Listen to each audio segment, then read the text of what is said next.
Hello friends, வணக்கம்.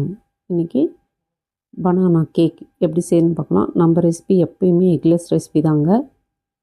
Cake எப்படி செய்யணும்னு பார்க்கலாம். 2 வாழைப்பழம் எடுத்திருக்கேன்.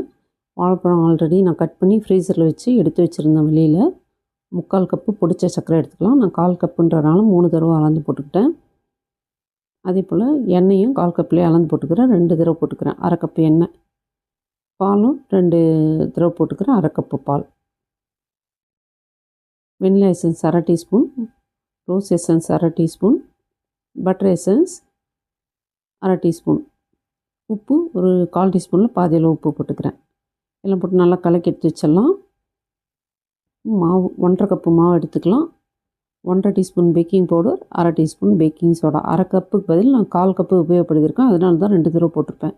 வாழைப்பழம் பாருங்க, நான் ஆல்ரெடி ஃப்ரீசரில் வச்சுருந்தேன். அந்த வாழைப்பழத்தை எடுத்து வெளியே வச்சுட்டு அதுக்கப்புறமா நான் யூஸ் பண்ணுறேன். நல்லா கலக்கணுன்னே நல்லா மேஷ் ஆகிடுச்சு. இப்போ நம்ம கலந்து வச்சுருக்க வெட் இன்க்ரீடியண்ட்லாம் போட்டுக்கலாம். போட்டு நல்லா கலக்கி விட்டுடலாம். சர்க்கரையும் நல்லா பொடிச்சிட்டு ஜலிச்சிட்டு தாங்க போடணும், அப்படியே போடக்கூடாது. இப்போ நம்ம எடுத்து வச்சுருக்க ட்ரை இன்க்ரீடியன்ஸ்லாம் போட்டுக்கலாம். போட்டு நல்லா கலக்கி விட்டுடலாம். கட் அண்ட் போல்டு மெத்தடில் கலக்கிக்கலாம். கட்டிகள் வராத மாதிரி கலக்கிக்கலாம். நம்ம வாழைப்பழம் 2 வாழைப்பழம் போட்டுக்கோங்க. பச்சை வாழை தான் போட்டிருக்கேன். கொஞ்சம் பெருசாகவே இருக்குது. டேஸ்ட்டு சூப்பராக இருக்குங்க. ஒரு ஸ்பேட்சில் வச்சு நல்லா கட் அண்ட் ஃபோல்டு மெத்தடில் கலக்கிக்கலாம்.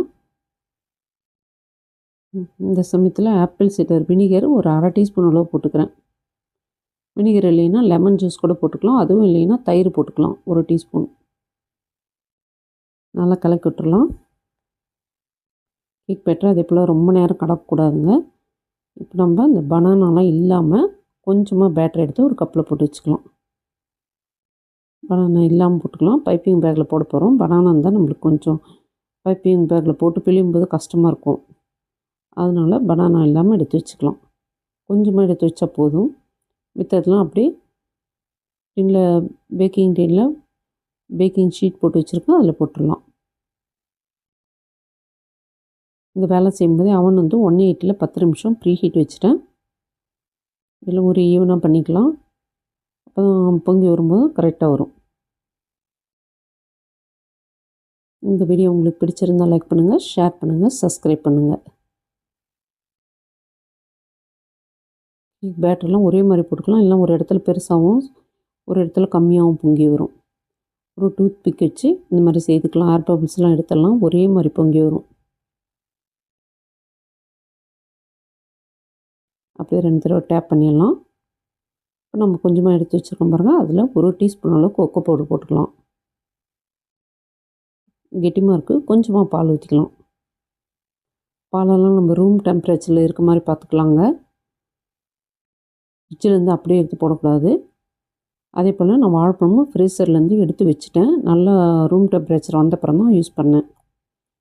நம்ம கலக்கின பேட்டர்லாம் ஒரு பைப்பிங் பேக்கில் போட்டு கொஞ்சமாக கட் பண்ணிக்கலாம். முன்னாடி சின்னதாக ஒரு டிசைன் போட்டுக்கலாம். பார்க்குறதுக்கு ரொம்ப அழகாக இருக்கும். போடுறது ஈஸி தாங்க.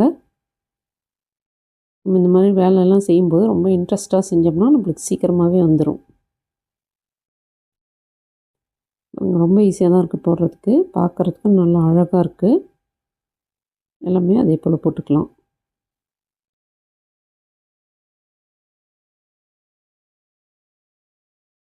நான் மைதா மாவு தாங்க இன்றைக்கி உபயோகப்படுத்தியிருக்கேன். மைதாக்கு பதில் நீங்கள் கோதுமை மாவு கூட போட்டு செய்துக்கலாம். கொஞ்சம் நல்லா இந்த மாதிரி கலர் கிடைக்கணுன்றதுக்காக மைதா யூஸ் பண்ணியிருக்கேன்.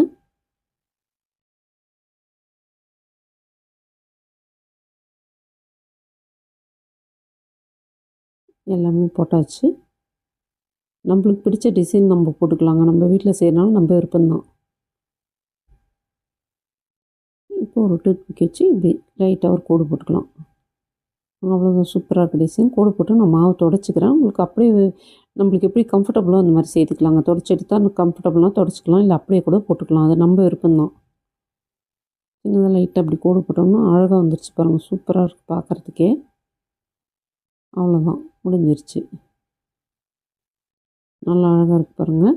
மிச்சம் இருக்க மாவும் அப்படியே ஒரு குட்டி கப்பில் ஆயில் அப்ளை பண்ணிட்டு அதில் போட்டுக்கிறேன். 2 தடவை டேப் பண்ணிட்டு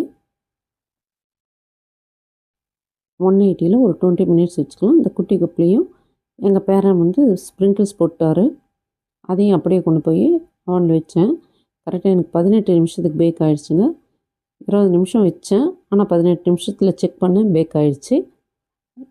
வெளியில் எடுத்தோடனே அப்படியே ஒரு கிளாத் போட்டு மூடி வச்சிடணுங்க. கேக் ரூம் டெம்பரேச்சருக்கு வந்தப்புறம் தான் நம்ம வேறு ட்ரேக்கு மாற்றணும். அது வரலாம் அப்படியே வச்சிடலாம். உடனே எடுத்திங்கன்னா கேக் உடஞ்சி போயிடும்.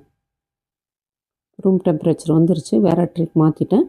இப்போ கட் பண்ணி காமிக்கிறேன் பாருங்கள். சூப்பராக இருக்குது பாருங்கள். கேக் எவ்வளோ சாஃப்டாக இருக்குது. டேஸ்ட் கூட ரொம்ப அருமையாக இருக்குங்க. வாழைப்பழம் வந்து நல்ல ஒரு வாசனையாகவும் டேஸ்ட்டாகவும் இருக்கும். நல்லா இருக்கு பாருங்கள். நல்ல சாஃப்டாக இருக்குது கேக்கு. அவ்வளோதான், நம்மளுடைய கேக் ரெடி. இதே போல் நீங்கள் செய்து பாருங்கள், சூப்பராக வரும். தேங்க்யூ.